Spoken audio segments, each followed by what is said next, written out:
Hello and welcome back to Recorder 101, Lesson 31. We're doing a piece today, Now Oh Now I Needs Must Part by John Dowland.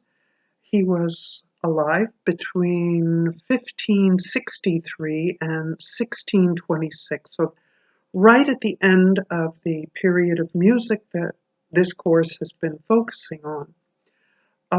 I've got 2 pages of music PDF from a friend that is top line for the sopranos and tenors, and a separate sheet that's for the altos. Altos. You may also know that, I'm going to hold this up like this. Here's the soprano next to it.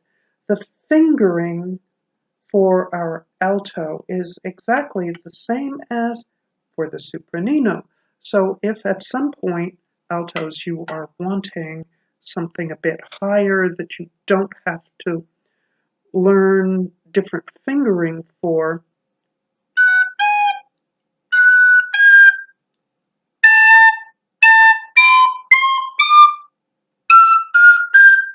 I'm still rusty at it. I've been taking it out and playing with it a little bit more. Anyway, that and the Bassett recorder, the bigger one, has very similar fingering to the altos. The Bassett is much heavier, so that can be an issue. So, sopranos, tenors, altos. There are little squiggly rests throughout the piece. Tenors and sopranos, you are following the top line of the music on those 2 pieces of paper.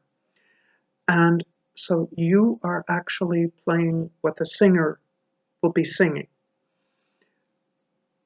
Altos, you have a similar line, but I've actually transposed the bass line up to alto.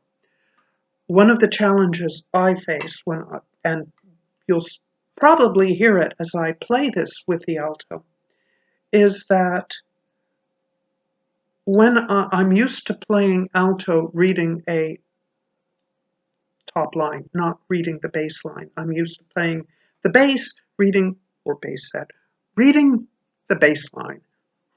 So it causes little fingering things as my brain tries to, wait a minute, which note is that? Because I'm reading different music. This computer doesn't read my printer. So anyway, we're starting with this. Now, as I was trying to say about the rests, pay attention to those, because those are when you need to breathe. According to conductors, orchestral conductors, the 2 instruments that find the most difficulty breathing or following those breaths, putting those pauses in, are pianos and harps. So, pay attention to them. They come at good places. That's when you are continually figuring things out and taking your breath. The transposed alto line allows for those, at which the bass line does not allow. Altos, there's one place in bar 19 where we are going from this G, pinky up, to this, which is D, to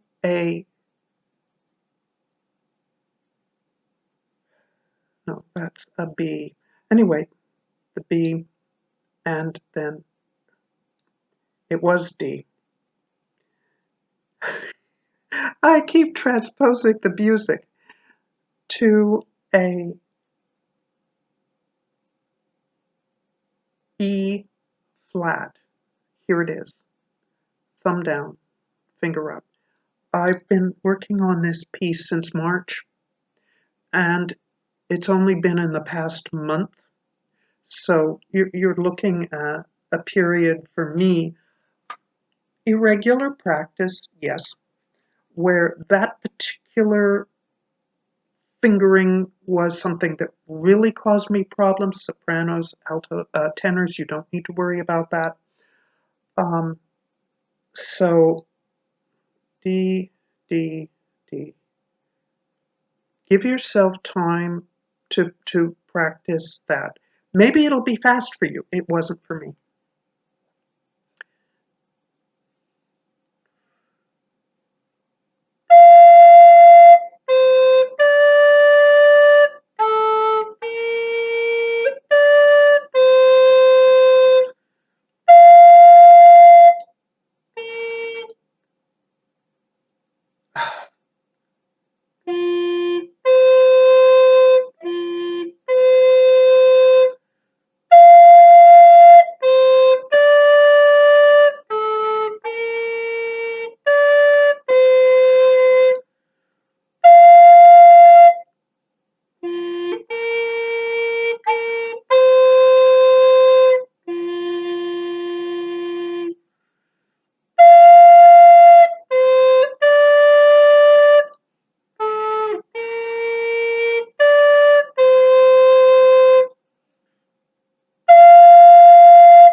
I feel like I keep missing something.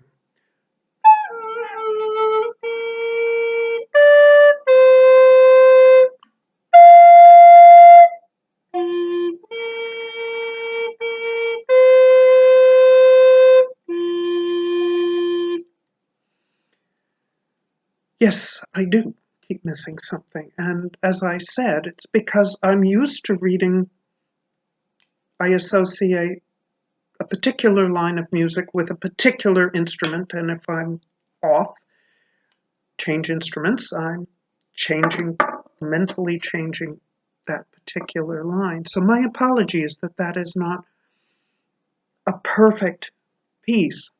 Mm, hopefully I'll be able to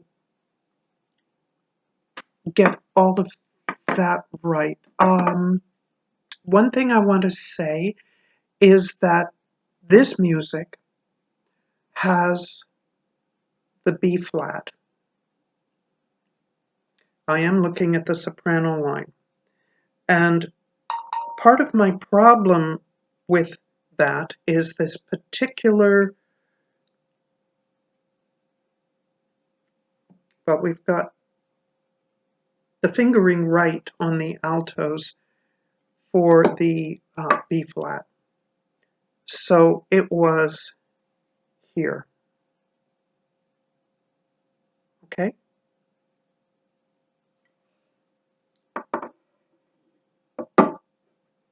Give yourself plenty of time to learn this. It's not necessarily a fast piece. The recommended speed is 120, but I think a slower pace. You're sad to be leaving. It is the lyrics are all there, and you can hear that the theme song or the theme repeats and repeats and repeats. So once you've got that little theme that repeats, get that down, then start adding another bit. Okay, sopranos, tenors.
it goes easier for me, because I'm reading the notes actually on the stave for which I've learned to play this recorder.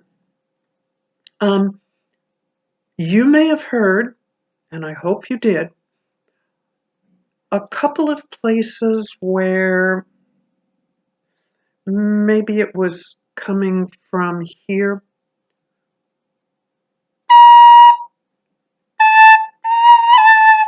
sort of slides. This is something that eventually I will need to work on more. You will want to work on, because there are moments when we're singing, for example, that our voice literally slides into things.